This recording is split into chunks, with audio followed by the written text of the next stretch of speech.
If you're wanting to erase Donald Trump from the party, you're going to get erased. Most Republicans like his policies. A lot of Republicans like his style. A lot of people are disappointed with him personally at times, but appreciate the outcomes he's achieved for our country. So this idea of moving forward without Donald Trump in the Republican Party is a disaster for the Republican Party. Well, Senator Graham raises an excellent question. What happens to the Republican Party without their Lord and Savior, Donald Trump, in office? Now that corporate America is defunding the GOP, well, those who voted to reject the election results anyway, and now that Mitch McConnell has been dubbed minority leader, now that President Biden is vowing to stamp out white supremacy, which some Republicans are taking quite personally, where do Republicans go from here? Joining me now to try to answer that question is Caton Dawson, Republican strategist at Mercury Public Affairs and former South Carolina GOP chair. Very happy to have you with me. We have quite a lot to get to and not a lot of time. So I do want to ask you, in 2012, the GOP did an autopsy, and they talked about some of the challenges, the shortcomings, trying to appeal to communities of color, the rising majority of this country. I think we can both agree it's time for another autopsy. And Caton, you know how people look at the Republican Party, particularly Southern white men who are of a certain age. There are a lot of assumptions to be made that Donald Trump pretty much punctuated.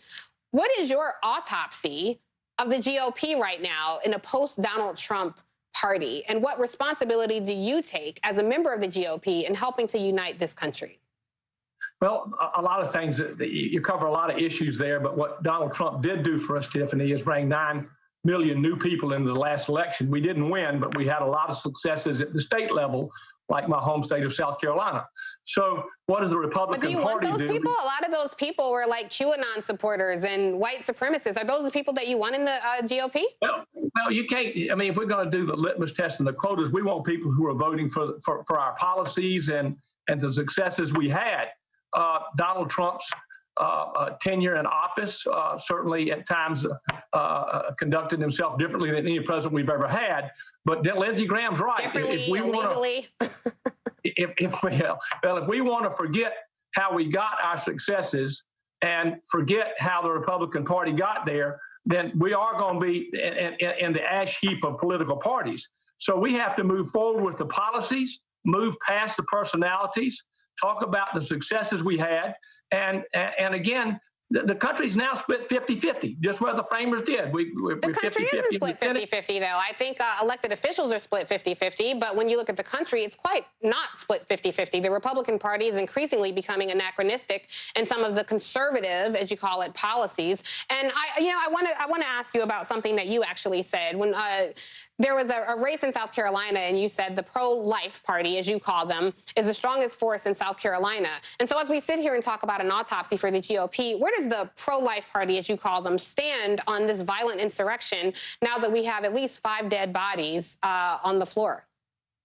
Well, the pro-life party is one that is a movement that is consistent. It's consistently voted for the Republican policies and consistently been there. So certainly you're not electorally going to leave them behind. And they also, if you look at our national platforms, are there.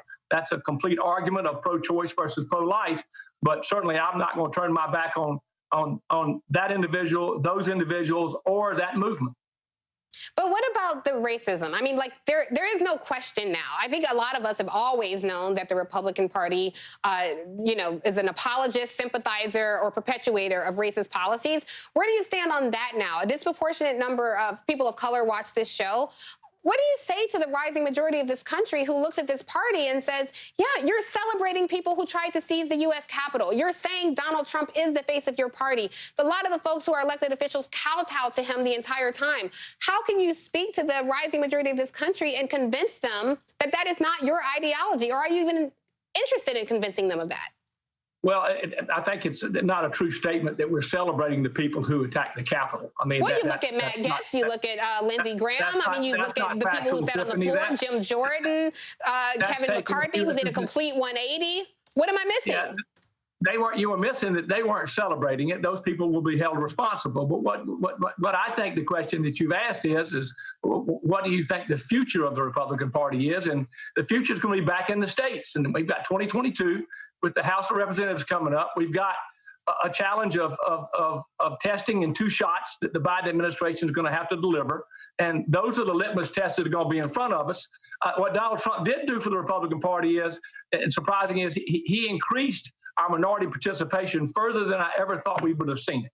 How that happened is up to another autopsy, but 9 million new folks was pretty important to us. Yeah, 9 million new folks who welcomed a QAnon supporter in the Capitol and members of Congress who are trying to bring guns on the House floor. I don't know if that's something to celebrate, quite honestly, Caton, but I do want to have you back on.